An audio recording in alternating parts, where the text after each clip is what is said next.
So that thicker wire is the HVAC wire. It's what goes to the thermostat. It's connected into this thing via this red line here.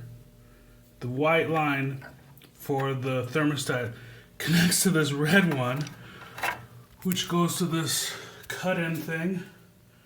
I don't know what it is.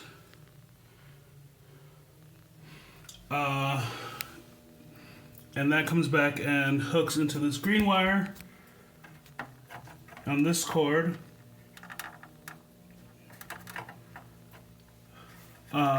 Which is connected to the actual 24 volt and the whatever W is. And that wire comes all the way over here to this thing, the water pump. You have to trust me that it does that. And what I want to know is, how can I get, where's my common wire? So, okay, so the thermostat comes over here. This is where it ends. And it's, most of the wires are wrapped off. These two are spliced and used.